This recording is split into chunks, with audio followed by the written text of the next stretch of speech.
So what is Battle Spirit Saga? I'm hoping to at least give you guys a brief answer to that question, although I'm not an expert.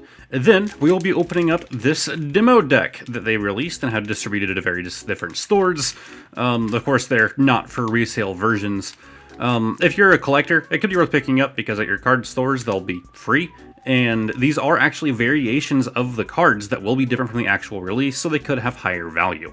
So at the very least, they could be worth picking up for value reasons. We'll see, a year or two from now. So what I can gather from looking online, Battle Spirit Saga is an anime that I vaguely remember from a child back in 2009. It was primarily made to sell the card game.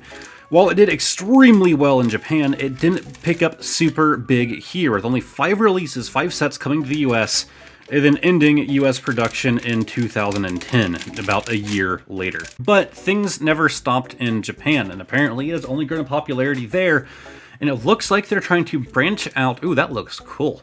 They're trying to branch out back into the US again. Yeah, I guess I'm just gonna open this as I go, so you get something nice to look at. But this series did have multiple game releases. I saw there were like 2 on the PSP, there's like a mobile game, all of that. The anime is massive. It's like almost 300 episodes, I think. It's like 299.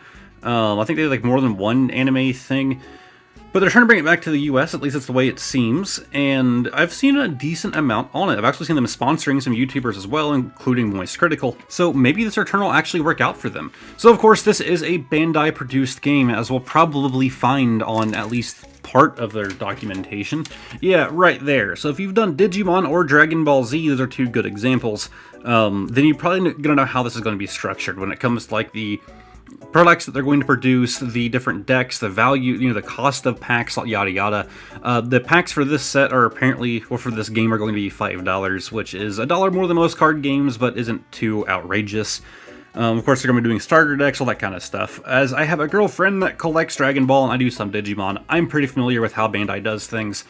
Is it as extreme and as cool as I think Pokemon? Yeah, I think Bandai could step things up a little bit more, which they have been. Some of the boxes for Digimon are actually kind of cool. Sorry, I was a bit away from the microphone there. As a bit of an example, I've actually been sitting on these for a while, just kind of waiting to do a video on. These are 2 Digimon boxes. So you have a gift box set right here.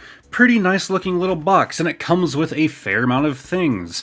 Like an acrylic sheet, and like you have like 5 packs there, and bonus cards and memory gauges and yada yada. And then they also did a really interesting way of releasing a deck, with it being in this much larger, much heavier box, the premium deck set. And it looks like it is mostly just decks. So you have a starter deck, memory gauges, promotional cards, sleeves. You have lucky deck set packs. So, of course, we're not talking about Digimon here today, that's all that this is, but it's the same company, and a lot of their card games that do very similar things. So you could expect stuff like this in the future of Battle Spirit Saga. Now, worth noting, if you're, that's the wrong paper, if you're into the lore and stuff, there are 6 different islands, and all of them are a different color with a different, like, theming. It changes how the monsters, or whatever you would call them, how the spirits fight, and what they look like, and all of that. Apparently, at release, it's only going to be 4 of the 6 islands.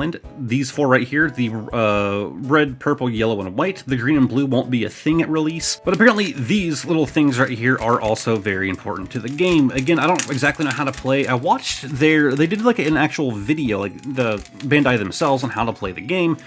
It seems pretty complicated. They do emphasize, like even on the front of their website when you first load it up, that this is a deeply strategic game. So I imagine it's not going to be the easiest thing to pick up and learn, but I can be wrong.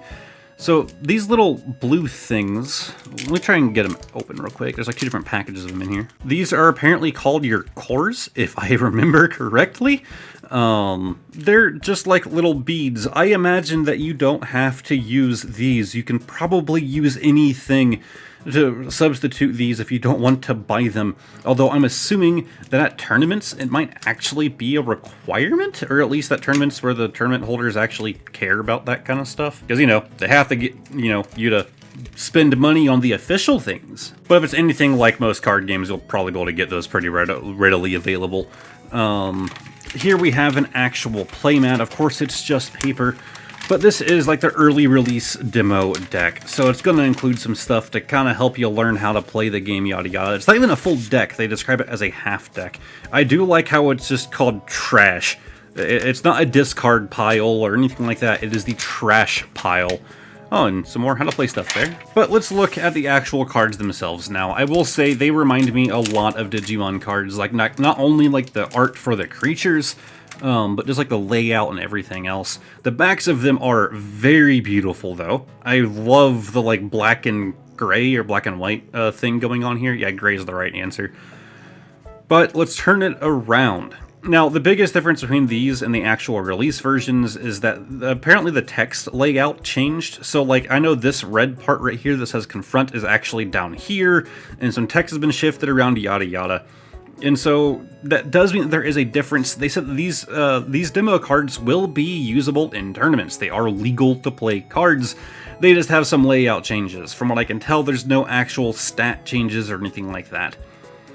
We have Rain Needle. But yeah, these are pretty thick cards. I wouldn't say that they are on the same degree as Final Fantasy. If you've ever done Final Fantasy cards, I love to collect. They are very durable, very thick cards. I love Final Fantasy's cards. Like, I feel like if you're sending stuff into PSA, Final Fantasy is like your best bet at getting high grades because they are durable as hell. These feel, in my opinion, thicker than Pokemon cards and probably more durable than Pokemon cards, but not as crazy as Final Fantasy.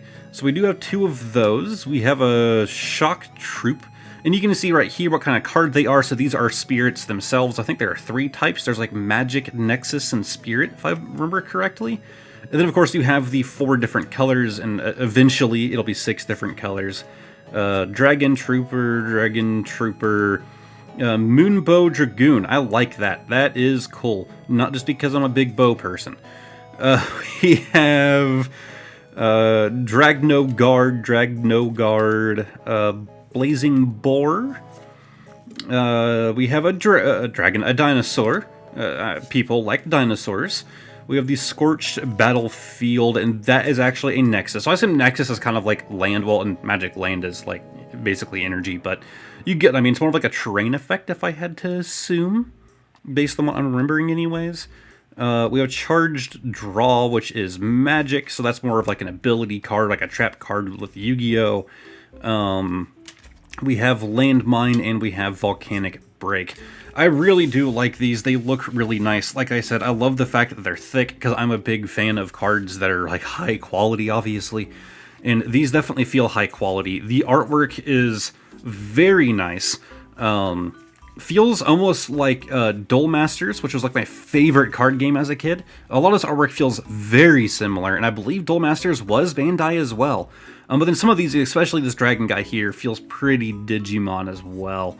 So you can definitely feel Bandai in here, and I feel like one company doing a bunch of different card games can get kind of tiring or a little repetitive. I think that is the biggest downside to this, is that they've done things like it, and they will probably do more like it in the future as well. But apparently this is like a fan favorite card game. I saw people in like their trailer and stuff on their YouTube channel talking about how they still have a bunch of cards from the first 5 sets and that they still actively play the game with the just English sets that were released back then. There was one guy saying that he actually has like proxies of Japanese cards that are like translated into English, which was part of the reason that, according to Wikipedia, I believe it was Wikipedia, one of the things I looked up, that the card game originally failed is that they had some bad translation issues along with very bad publicity here in the US. This time around, sponsoring YouTubers and all of that, probably not the worst way to get your start. If you look at my sub count down below, you can probably reasonably assume that I am not sponsored to do this video, or have been contacted in any way. I was interested in this. My card store got these things in, and the guy's like, yeah, if you want one. I'm like, yeah, that was the plan. I am taking it, like, immediately. Yeah, this thing's pretty cool, and let me know down below what you guys think. Is it a card game you're going to be looking into, if you're already invested, whatever else. If you guys like this video, give it a like, subscribe to the channel. I love exploring new card games like this. And hopefully, I'll see all of y'all next time. Goodbye for now.